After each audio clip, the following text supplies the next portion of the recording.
आप सभी का बहुत बहुत स्वागत है मेरे चैनल पे। यदि आप पहली बार वट सावित्री का व्रत रख रहे हैं तो जानिए पूजा की विधि की संपूर्ण जानकारी। सबसे पहले बहुत स्त्रियों को ये कंफ्यूजन है कि इस साल वट सावित्री कब मनाएं। किसी कैलेंडर में 26 मई दिया गया है तो किसी में 10 जून। वट सावित्री का सही तारीख 10 जून 2025 है। आप इसी दिन सारे विधि विधान से वट सावित्री की पूजा करें।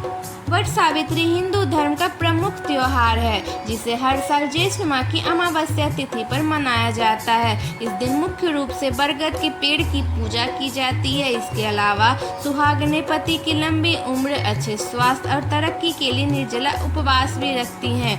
मान्यता है कि इस दिन देवी सावित्री ने अपनी कठोर तपस्या से पति सत्यवान के प्राण यमराज से वापस ले लिए थे। इस तिथि पर उनकी पूजा और त्याग का स्मरण किया जाता है। यदि वट सावित्री के दिन सच्चे भाव से वट वृक्ष की उपासना की जाए तो वैवाहिक जीवन और रिश्तों में प्रेम बढ़ता है। भारत में हर साल इस व्रत को बड़े प्रेम और उल्लास के साथ मनाया जाता है। इसकी खास रौनक उत्तर प्रदेश, बिहार और मध्य प्रदेश में देखने को मिलती है। महिलाएं एकजुट होकर वट वृक्ष की पूजा करते हुए कथा सुनती है। इसे बरमावस, बरगदाही और वट अमावस्या भी कहते हैं। ऐसे में आइए इस दिन की पूजा की विधि और सामग्री के बारे में विस्तार से जानते हैं। पूजा की सामग्री में दीप बाती, देसी घी, पान सुपारी, गंगा जल, पवित्र जल, केला का पत्ता, सिंदूर, रोली, हल्दी, नए वस्त्र, लाल या पीला फूल और फूलों की माला, भीगा हुआ काला चना, अक्षत, बांस का पंखा, कलावा या सफेद सूत हल्दी में रंगा हुआ, मिट्टी का घड़ा, तांबे के लोटे में गंगा जल मिला जल, वट वृक्ष की डाल, धूप बत्ती, मौसमी फल जैसे आम, लीची, तरबूज और मिठाई की आवश्यकता होती है। वट सावित्री के दिन महिलाएं सुबह स्नान करें, फिर साफ लाल या पीले रंग के वस्त्र पहने। इस दौरान पूरा 16 श्रृंगार अवश्य करें। अब वट वृक्ष के पास सावित्री और सत्यवान की तस्वीर को स्थापित कर दें। इसके बाद वृक्ष की जड़ में जल अर्पित करें, कुछ ताजा फूल चढ़ाएं, अपने बालों में वट वृक्ष का पत्ता लगाएं, नाक से लेकर मांग तक सिंदूर अवश्य लगाएं।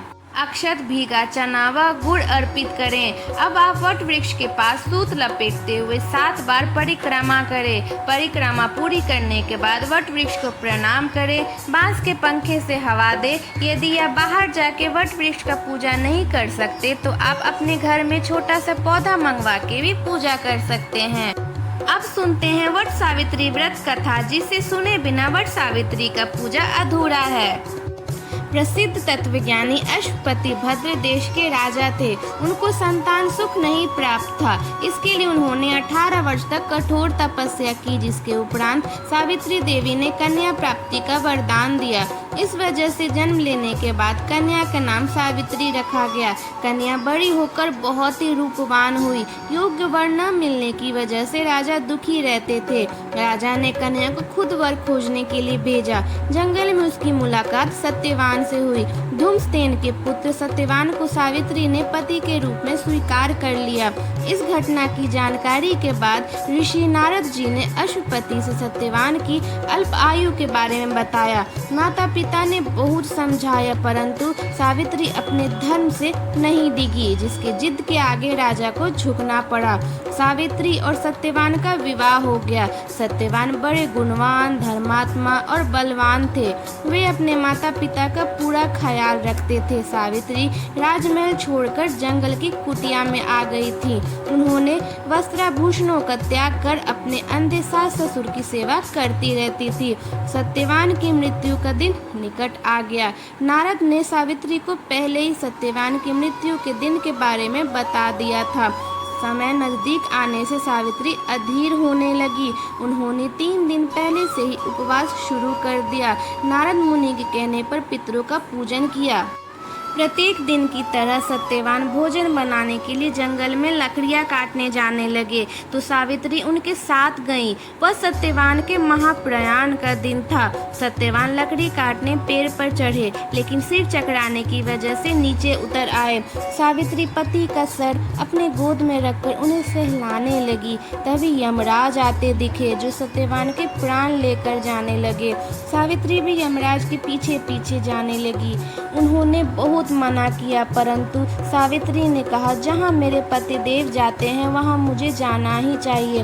बार बार यमराज के मना करने के बाद भी सावित्री पीछे पीछे चलती रही। सावित्री की निष्ठा और पति प्रयाणता को देखकर यमराज ने एक एक करके वरदान में सावित्री के अंधे सास ससुर की आंखें दी, उसका खोया हुआ राज्य दिया और सावित्री को देखने के लिए कहा।